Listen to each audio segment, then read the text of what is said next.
something human-made is falling toward the moon.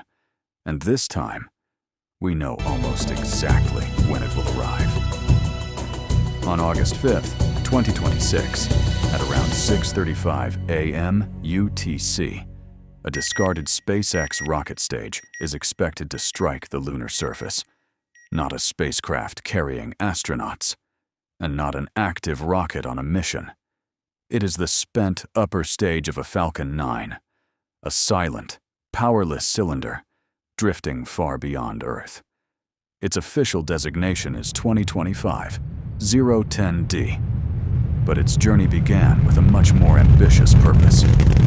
On January 15th, 2025, a Falcon 9 began its journey into space.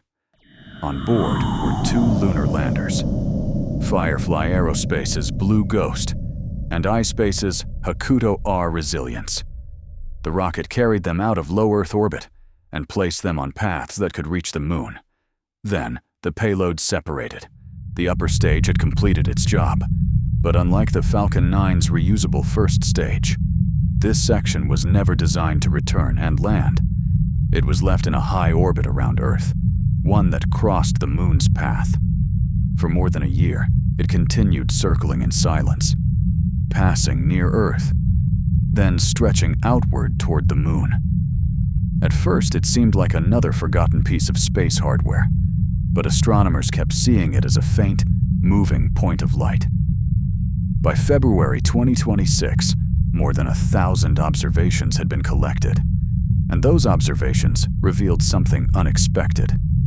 The rocket stage was not going to remain in orbit forever.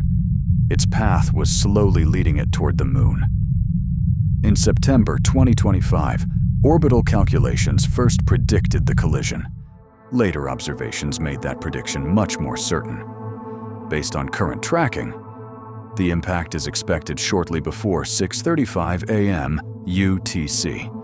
The final time may still shift slightly, because even sunlight can push an object through space. The force is extremely weak, but over many months, even weak forces begin to matter. The rocket stage is also tumbling, so sunlight strikes it at constantly changing angles. That makes its final impact location difficult to predict perfectly. Still, astronomers expect the collision to happen near Einstein Crater, a region close to the moon's western edge, as seen from Earth. The object may strike only barely on the moon's visible side, and the terrain will already be illuminated by the sun. The rocket stage itself is enormous. It is approximately 12 meters long, about 4 meters wide, and possibly close to 4,000 kilograms in mass. It is expected to strike the moon at 2.43 kilometers per second. That is almost 8,750 kilometers per hour. The collision angle is estimated at 34 degrees from vertical, and its kinetic energy may reach roughly 11.8 gigajoules. That is comparable to the energy released by several tons of TNT.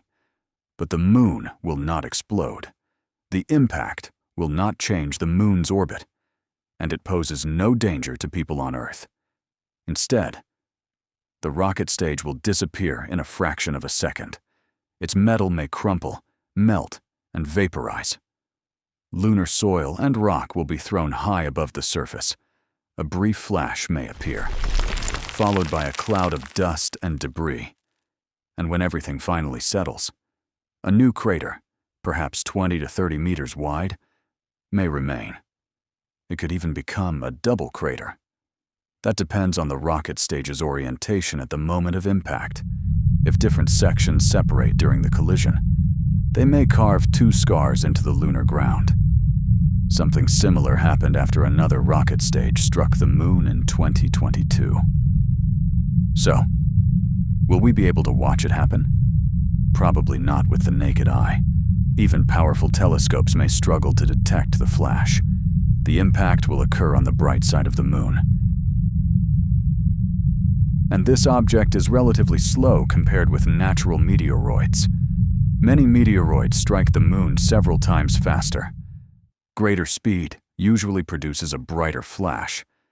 This rocket stage may create only a faint signal, especially if it strikes solid bedrock. But if it hits loose lunar soil, the flash and the rising plume may be easier to detect. The location near the moon's edge offers one advantage.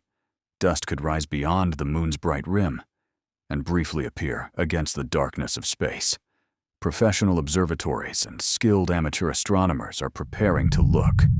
Spacecraft orbiting the moon may later photograph the impact site. Scientists can then compare reality with their predictions. How bright was the flash? How high did the dust rise? And how accurately did they predict the final location? Today, this collision is almost certainly harmless, but a rocket sent to help machines reach the moon will end its journey by becoming part of it.